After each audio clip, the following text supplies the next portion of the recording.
kick the tires, and light the fires.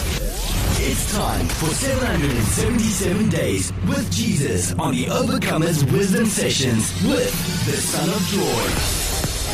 You are a new creation, a new species, called out of that hopeless darkness of depression to a life of purpose. It is time to hope again. And then I hear you say, remember to comment, like, share, subscribe, partner, and engage during our wisdom sessions. We love interacting with you, and our teams are always available to pray for you and answer your questions.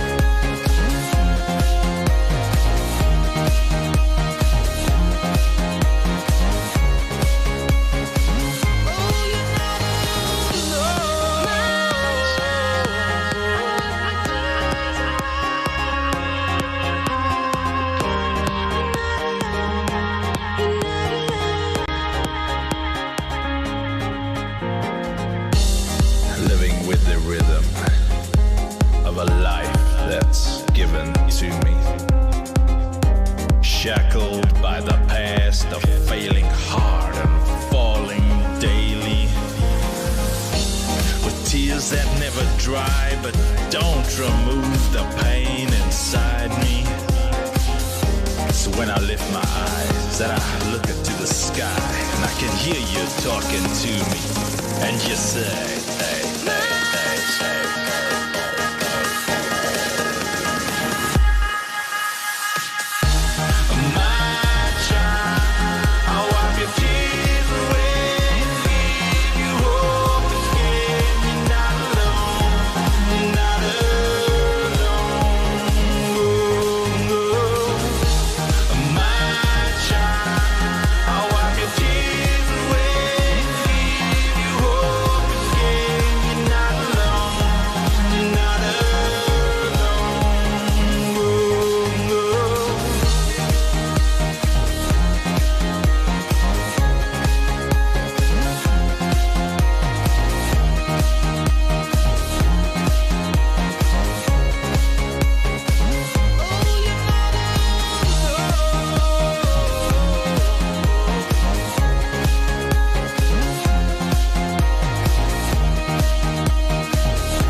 Remember to comment, like, share, subscribe, partner, and engage during our wisdom sessions. We love interacting with you, and our teams are always available to pray for you and answer your questions.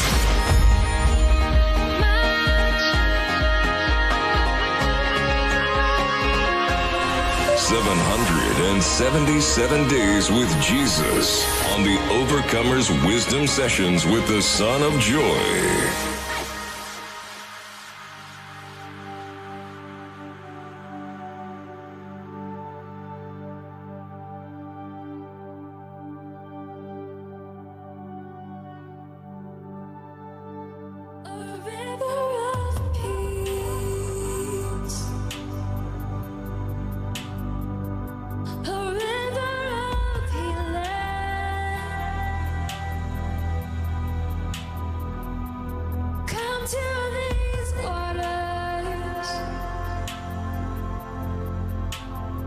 Drink from the river of life.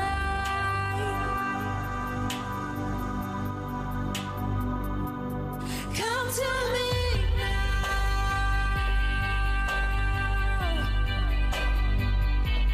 Don't you know I love you?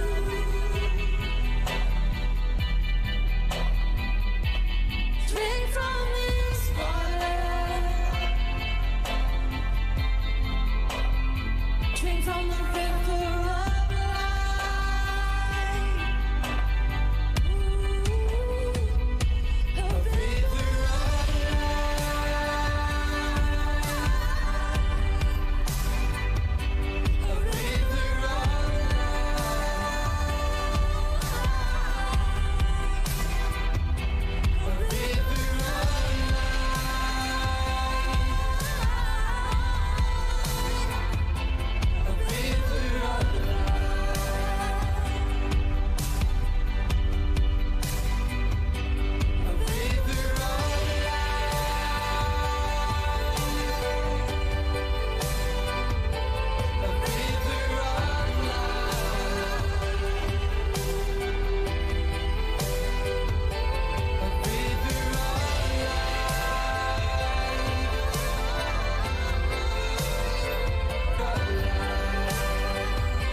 a river of peace,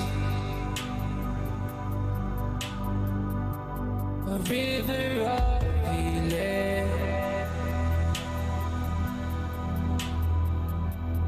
Come to these waters, drink from the river of life. Come to me now.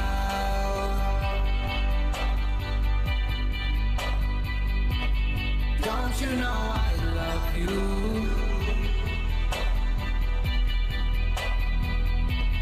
Drink from this water. Drink from the river of life.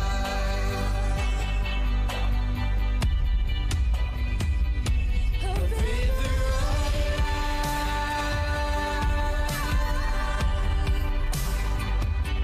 A river of life.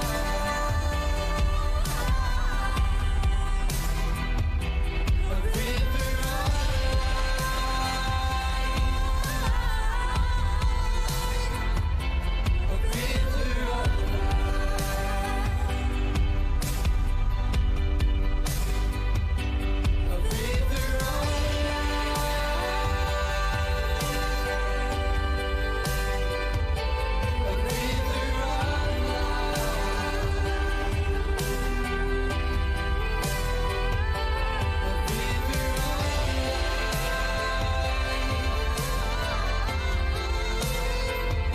A river of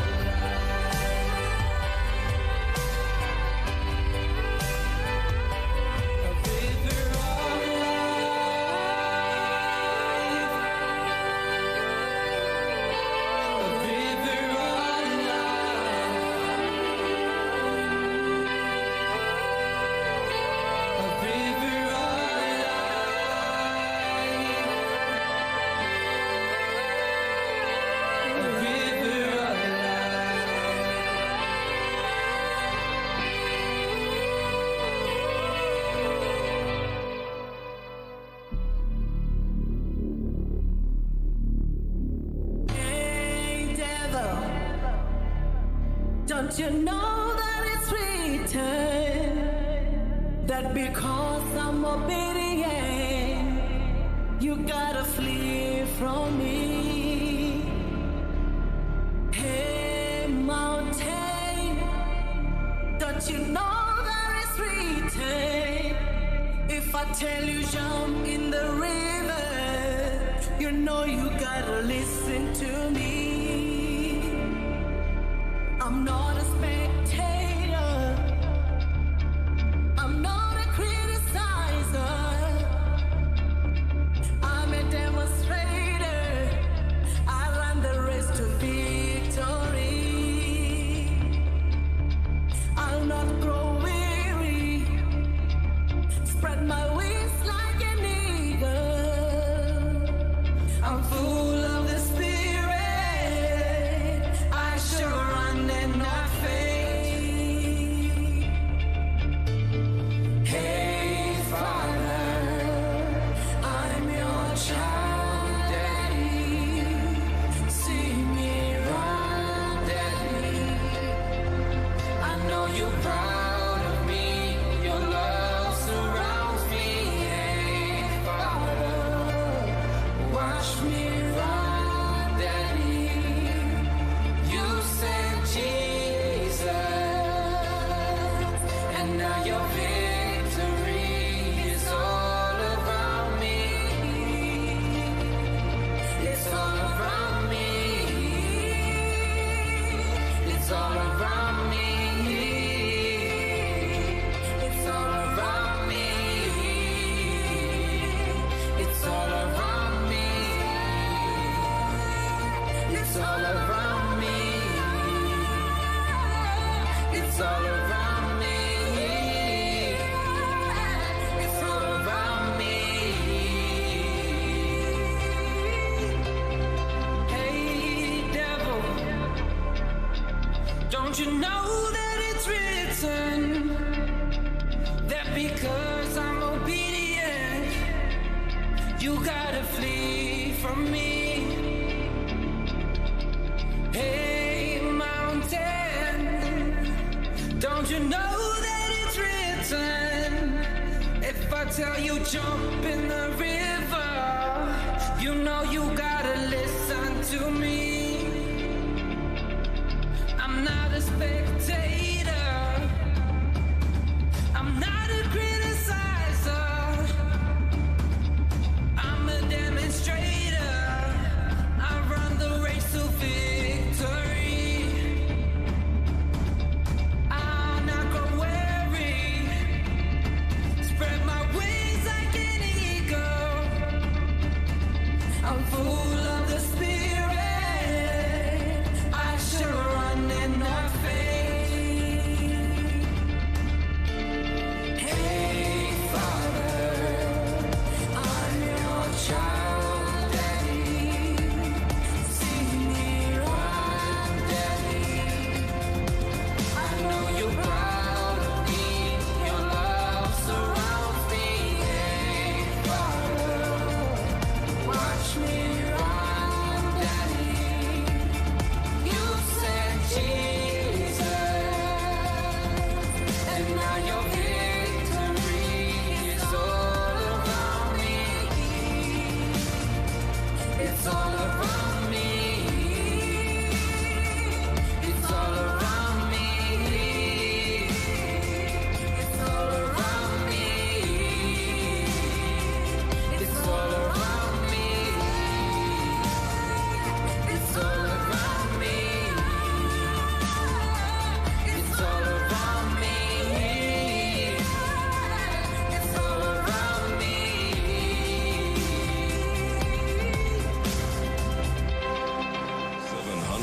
777 days with Jesus on the Overcomers Wisdom Sessions with the Son of Joy. I suffered from crippling depression for more than 15 years. 15 years, friends. 15 years of this dark fog threatening to suffocate the life out of me every single day. 10 years of that time I was suicidal, longing for death, begging God to let me die. I was a believer, a pastor, a mentor, a giver, a servant. I did everything that I thought I was supposed to do. Still, I was drowning in hopelessness. You know what changed me? The words of Jesus. Not just the idea of Jesus or Jesus in vague messages that cover different topics in the Bible, but the actual words of Jesus himself. I've been listening to the words of Jesus for 3 hours a day, every day, since the 25th of September 2016. You can work out how many hours that is. It has completely changed my life. Sorrow lasted for a long night, but joy has come, dear friends. Thousands of hours listening to the words of Jesus, meditating upon them, letting them change me from the inside out. And then the letters came, dreams and visions from the friendly man to you and your children and your children's children. And that's what I want you to hear me share every single day. I want to share it with you every day. I want you to tune in daily and give Jesus your ear. For whoever has your ear has your heart, and whoever has your heart orders your steps. Your depression will flee. Your anxieties will flee. Your curses will break. Your bad luck will become good luck. Your sorrow will become joy. Your relationships will change. Your finances will change. Everything will change. Just keep listening every day, dear friends. Engage with us, comment, make new friends who love the words of Jesus with you. Your life is about to change, just like mine did. The words of Jesus are the key to everything. That's why I want you to join us for 777 days with Jesus. You are not a victim. You are not just a survivor. You are an overcomer. Join us daily on the Overcomers Wisdom Sessions for inspiration, motivation, and practical biblical wisdom. Well, if you're writing stuff down, now's a good moment to write down, I am not a victim. I am not just a survivor. I am an overcomer. It's awesome to hang out with you guys again. Or you can write down, I love correction and I love instruction. Or you can write down, whoever has my ears, my heart, whoever has my heart, orders my steps. Whichever one you prefer, write it down. When you write things down, you cement them in your subconscious, in your spirit. You cement those things in a place where the enemy works so hard to put those insecurities and those anxieties and that fear. When you speak, you program yourself. So whoever has your ear has your heart. Whoever has your heart orders your steps, and you have your ear more than anybody else. And when you speak victim language, when you use victim dialogue, victim vocabulary, then your spirit starts to believe that you are a victim. And you might have been victimized once or twice in your life, but you don't stay there. You grow out of there. And you aren't just a survivor. You don't just survive from day to day, kind of living in the identity of a victim, saying, well, you know, I'm going to survive. I'm going to get through this. I'm a survivor. You don't stay there. You don't stay in that place where you've just survived the trauma, the things that have produced the anxieties that kind of dominate your life. You say, I'm an overcomer. An overcomer is a team player. An overcomer, you'll note that in the book of Revelation, it says they overcame. They, them, they. Everybody say, we are a they. The overcomer mentality always surrounds themselves with incredible people. Yes, Twinkie, you have been summoned. Hello, Michelle. Michelle's one of my favorite human beings on the planet. She helps us run a very cool gaming community with very toxic people from time to time, and she has no patience for nonsense. So today's message is really special to me. That's why I tagged a couple of folks myself, and if you know people who have got soft hearts and they let a lot of people have their ear, I want you to tag them now and just invite them and tell them this is the message for you. Because today I'm going to chat to you about how you control the flow of information through your ears and into your heart. This command today, letter 55, 777, is it's so powerful, man. You know, the best lesson that I learned was everything in my life was about everyone in my life. So I want everybody to write that down. Everything about my life is everything in my life is about everyone in my life. Everything in my life is about everyone in my life. The people that we have in our lives are really the secret to just about every pain and every joy. You grasp this reality and you'll start pursuing and appreciating and loving the really good people in your life. Those who are as angels. You see why I start off every letter like that, to the men and women who are as angels, laying down their lives for the generation that is to come. There are people who are like angels, who all they do is care about you. All they care about is what you're going through, how you feel. They minister to you by nature. You know, the word minister is not a word that's like reserved for Christians and Christianity.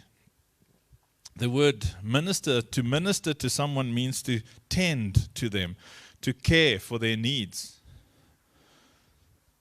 Like a lot of what is misunderstood about the teachings of Jesus, because it's thrown through this pharisaical lens, this religious controlling lens.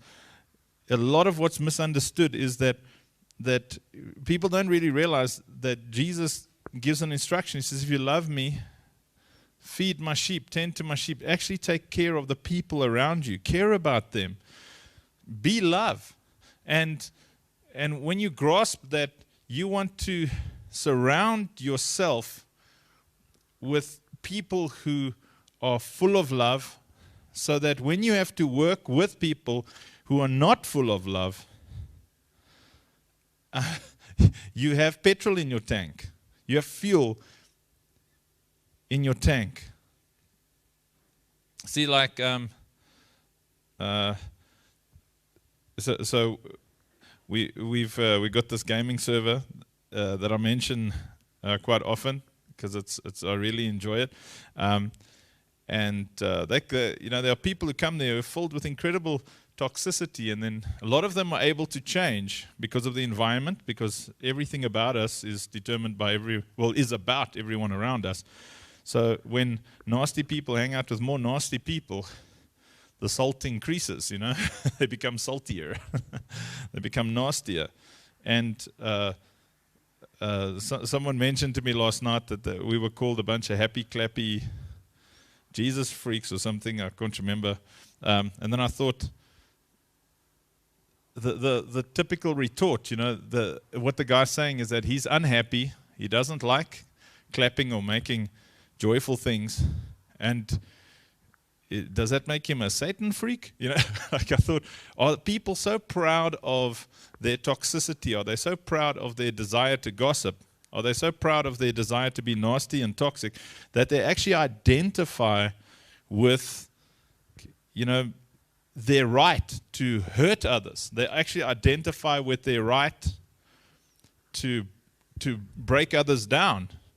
And I have to be honest, I meditated a bit while I was praying this morning, because it's always struck me. It's never bugged me before, and it didn't really bug me. It was just something that I thought about, and I realized when you are so used to, when you're so used to the toxic nonsense flowing from your mouth, it's like a river of toxicity, of negativity, of criticism, a river of internet meme language for those kind of personalities is trolling. You're so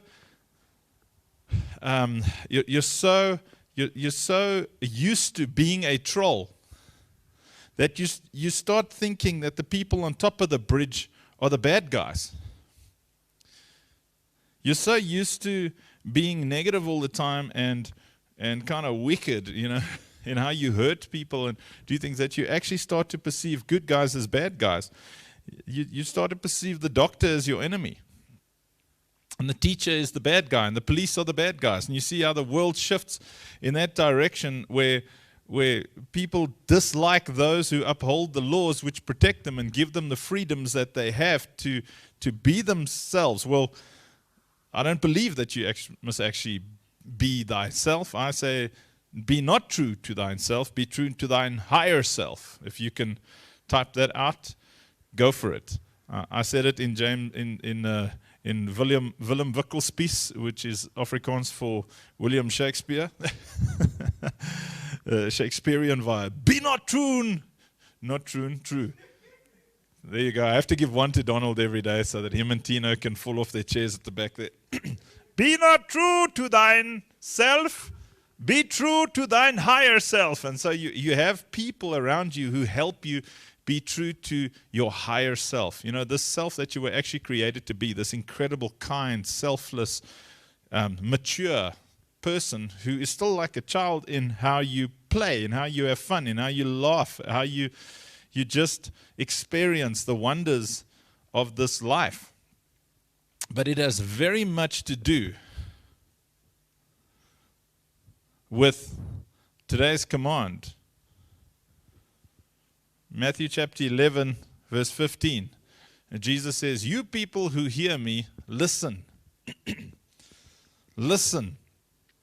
And I realized, like that command is one of those things that it like knocked me off my chair, because I thought, how many people do we give our ears who do not deserve our ears? How many people do we give our hearts? Because whoever has your ear has your heart. Whoever has your heart orders your steps. And there are people who have our ears who should not have our ears. They have no right to our ears. And that starts off with the fact that we don't realize that everything is about, everything around you is about everyone around you. It's It's when you look to the left and the right and you see, okay, I don't have enough good voices in my ear. I don't have enough healing voices in my ear. I don't have enough kind voices in my ear. I don't have enough positive, encouraging, motivating. That's why we overcome by the blood of the Lamb, word of our testimony. A testimony is how you speak. It's your dialogue. It's your vocabulary. That's what your testimony is. It's your way of communicating this kingdom that's within you. And there's either the kingdom of God, which is righteousness and peace, joy in the Holy Ghost, or there's this other kingdom which is destructive and selfish, nasty. So, we serve love itself. We worship love. That's, if God is love and we worship God, then we worship love. Everything about us is love. Paul says in 1 Corinthians chapter 13 that without love we're nothing. So you can run a fantastic church, but if it's not a loving place, it's just a bunch of crazy people coming together, giving another crazy guy money to make crazy decisions with that money.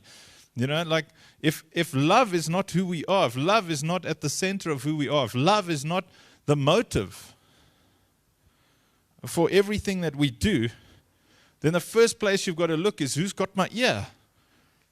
And if you say, well, nobody's got my ear, then that's the beginning of the problem, because if nobody's got your ear, then you've got your ear. Then the reason you are the way you are is because when you went through the things that you went through, you became your only teacher.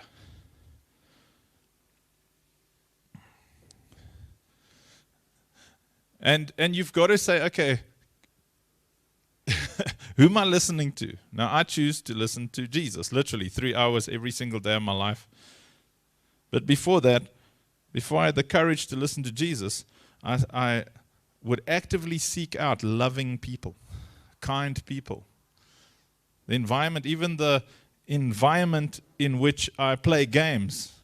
That's why I tagged Vaynant and Michelle, because when you meet these kinds of people, some of them believe what I believe, some of them don't believe what I believe, but they believe in love. And that understanding, where these people help protect the environment and help protect what goes into your ears, that understanding of Jesus says, you people who hear me, listen. He's making a statement. He's saying, I am qualified to have your ear. And that's a question that you have to ask yourself is, are these people qualified to have my ear? Often throughout the New Testament, you see the command, have nothing to do with them, have nothing to do with the divisive. Those who are dividing, who are toxic, who whisper in the shadows all the time. So it says God hates gossip, and He hates misrepresentation and twisting of words. He hates it when we slander. We're so busy attacking things that we think are important. So remember, I've told you before, don't think that the things that offend you offend God. Not a chance. You'll be shocked at how little offends God.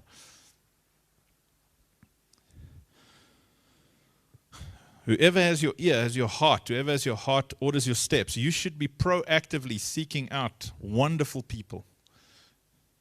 And then creating environments for others to come in and have their ears healed, their hearts healed through their ears. It is such a privilege to hang out with good people. Can you please write that down? It's a privilege. It's not a right. It is a privilege. And you must reward them. You must honor them. Let's talk about what love is.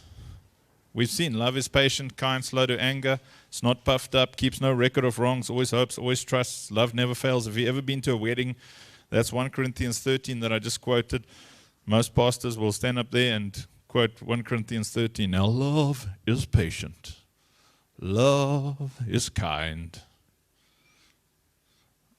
Love is not puffed up. Love keeps no record of wrongs. He usually says that and looks at the bride. But at the center of love, you've got honor.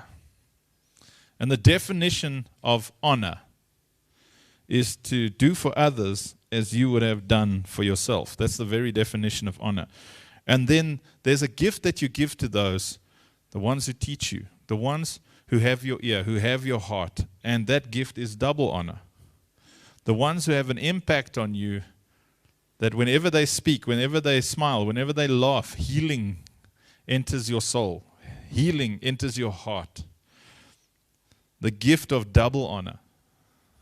So Paul says those who teach you are worthy of double honor. See, we continuously look to this, I call it the Pharisaical model, because it's the typical kind of church model where you look up, there's a guy with a microphone on stage, and you call that guy your teacher. But there are people around you who don't have microphones, who are just such a wonderful influence in your life. Honor them. Thank them. Because they have no idea. They have no idea that they're a blessing to you, that they are a healing balm to your soul. They have no idea, because they most of them don't realize that they're angels. They're just trying to create an environment where they themselves can feel safe, and they don't realize that in creating that environment and speaking in such a way that they're actually healing you. Because Jesus came to bring heaven to earth. He was just creating an environment that would be easier for him and those who follow him. Where there's righteousness, which means generosity, the word tzedakah, it literally means selfless generosity, and peace and joy in the Holy Ghost, which is an incredible joy. He's creating that environment, and there's people who create an environment and you don't realize that you've entered their environment. What a privilege to hang out with kind people. What a privilege. You know, so today's command for me is so beautiful, because this is really what I live my life by. Jesus says, you people who hear me, listen. I've given him my ear. But again, before I had the courage. Do you know, I didn't have the courage to give Jesus my ear for a very long time, even as a minister, because in my depression, my perception of Christians was bad, man. You know, I was, when depression came, what I experienced in Christianity was terrible. Instead of helping me heal up, they told me I had demons. They told me that, you know, I had darkness inside of me. Instead of helping me heal up, I was fired from my job at a church. Instead of, you know, the moment I said, I've got depression, the pastor that I told I had depression took it personally, like some kind of insult, like, how can you be unhappy after all we do for you? That's you know, so I didn't have the courage to give Jesus my ear, because my perception was of Christianity. I hadn't separated Jesus from Christianity even after 20 years. And I'm telling you, all of you, everybody who's within the sound of my voice, if you can find love, you will inevitably find God, because love, that's where God is. That's where God's at. And if you are a believer and you're not living a life of love, I'm telling you, you have not found God yet. And Jesus makes it very plain. He says, if you love those who love you, there's no difference between you and those who have not found God. Your ability to think about people who don't deserve your love and to say, man, I wish I could help those guys. You know, you kind of go, you know, I wish I could help them, and sometimes you can't. Then you have to say, well, I have to protect those whom I love from them. That's awesome. Gunther says, cultivate cultures of considerate, consistent, and careful caring. Nice. Good alliteration there. Let me see if I can say it in a English teacher. Gunther, young Gunther, you've got to cultivate a culture, or cultivate cultures of considerate, consistent, careful caring. Don't be shy to stand up for atmospheres that heal hearts. Do not be shy to stand up for atmospheres that heal hearts. Do not be shy to stand up for atmospheres that heal hearts. You know, this is a command from Jesus. He says, you people who hear me, listen, listen. Because we give our ears to people who are not qualified to have our ears. Whoever has your ear has your heart. Whoever has your heart orders your steps. And that's why I'm such a big fan of everything that comes out of the mouth of Jesus. Because nothing else could heal me, man. Nothing else. Nothing else. And here's the thing. You know, the more you listen to love, the more you will recognize the voice of the shepherd, and you will recognize the voice of love on the lips of others. And you'll see, well, that person, doesn't matter what they say, I don't see the fruit of love in their lives. It doesn't matter what they do, it's like there's this edge that you see. There's no love there. That's a dangerous person. I just see ambition. And you see that everywhere.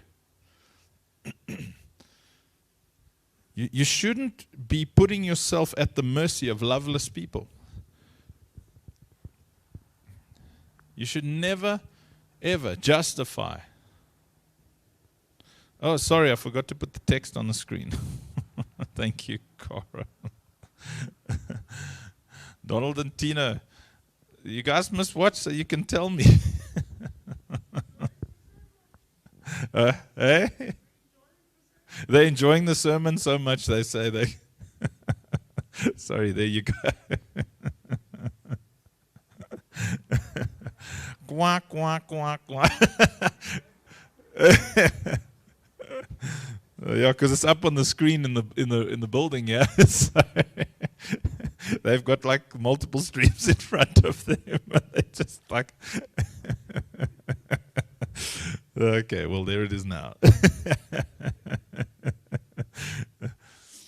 Yeah, so you know this is really, I think, it's such a beautiful, beautiful command for me. If you read that whole thing in context, you'll see how Matthew 11, you know, Jesus is like handing out a beating there. You know, he doesn't take nonsense from Pharisees. And let's talk for a moment about what qualifies someone to be called a Pharisee. Now remember, I'm not calling people evil. I'm just saying these are the symptoms of the sickness, and the sickness needs to be healed. If it matters to you where you sit, you know, the place of honor, be concerned.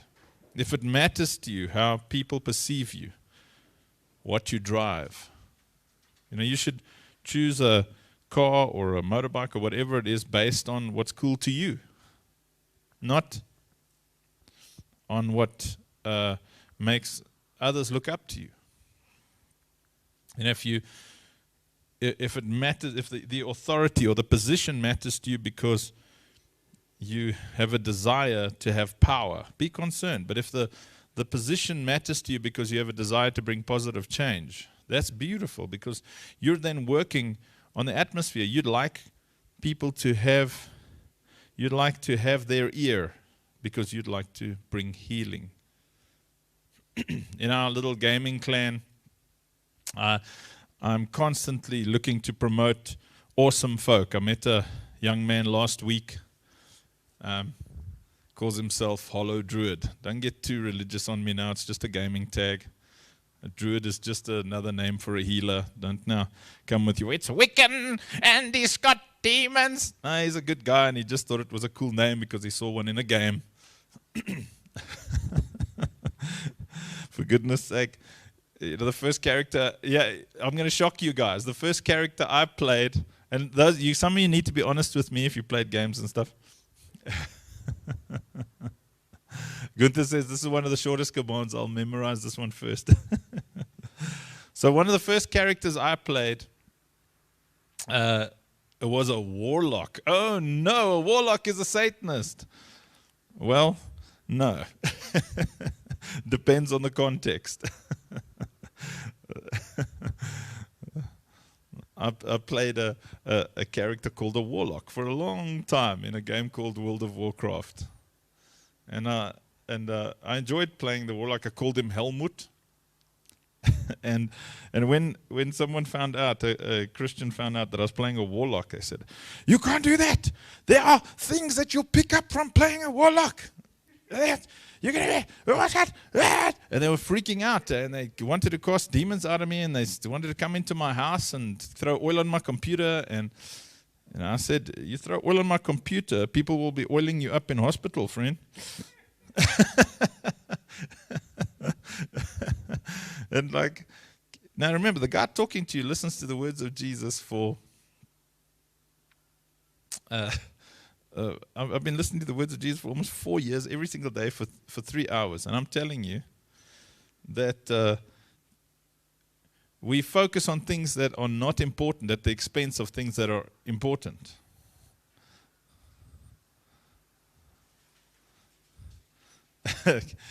Gunther says, "What's a helmet? Can I put it on my head?"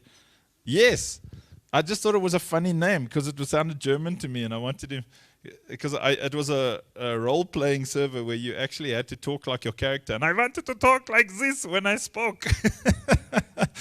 So I thought, Helmut, that's a nice name for this guy.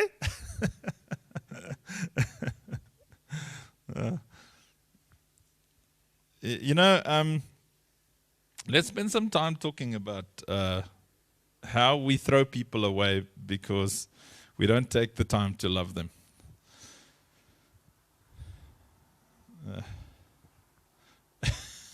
Debbie says she had a teacher who demonized yard gnomes. Dude, the people... I was with someone once and they went into someone's house, and you know those little trolls with the purple hair and the pink hair, and there was a suicide in that house. The dad had just hung himself because of financial pressure, and we're sitting there with the little daughter who's 12 or 13 years old, and with a distraught mom, obviously. And this guy and his wife start saying, "This is why. Look. There's you got trolls in your house and da da da, and it's just cursed. This house is cursed." And I thought, I want to beat this couple. I don't want to hit a woman. So what I'll do is I'll beat her with him.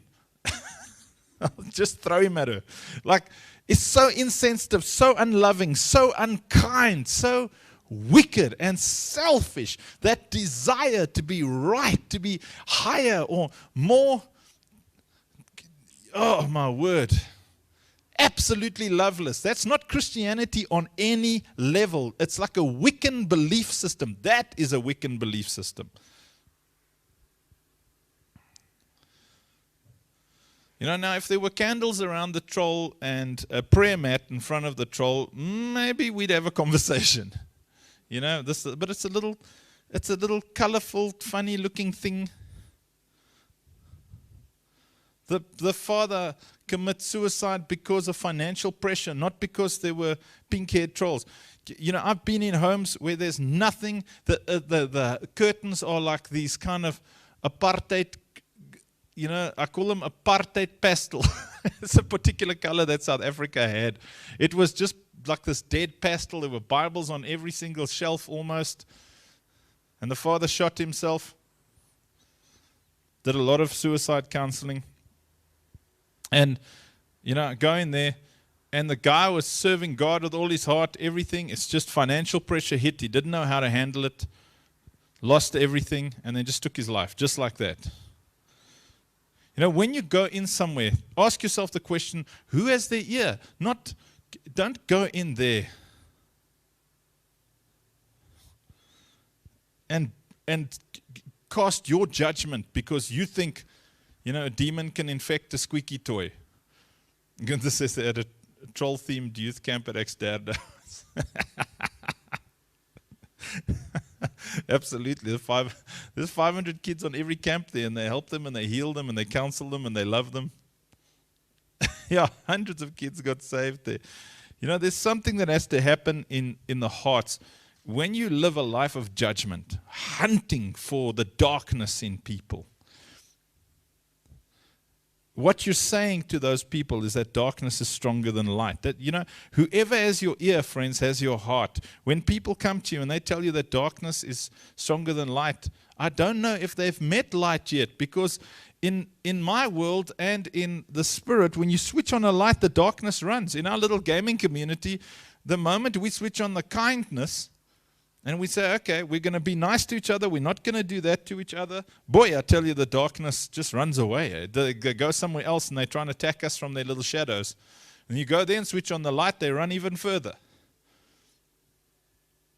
Around here, you switch on the light, the darkness runs. The darkness has got no power over the light whatsoever. Nothing. Not a drop. Those who are full of the light, it's like here in South Africa, corruption is spectacular. It is wicked, man. When single individuals expose local corruption, they have to run for their lives.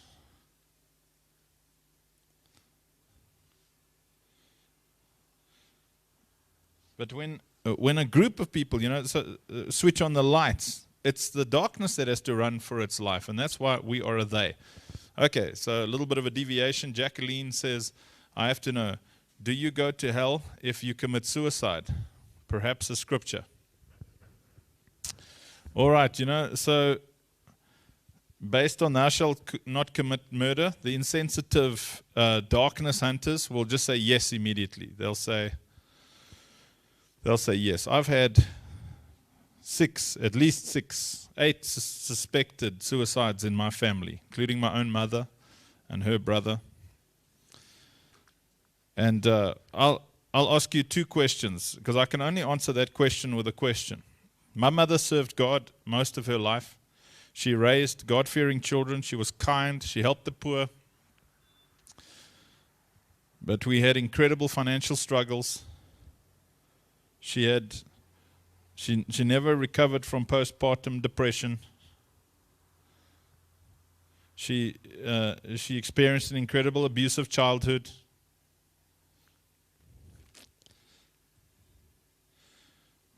I never, when I think I was 18 years old when my mom took her own life. And I thought, I don't know what awaits afterwards. But I can tell you that when I was suicidal, because I'm going to ask you this question. When I was suicidal, I was totally in love with Jesus. Absolutely. Probably as much, maybe even more, because of my emotional state. I just couldn't understand how we could be in this wicked world. I can tell you right now, in my heart, that I wanted to leave this world because I couldn't understand how we could be on this planet. So there was no wickedness in my heart. I didn't hate anybody.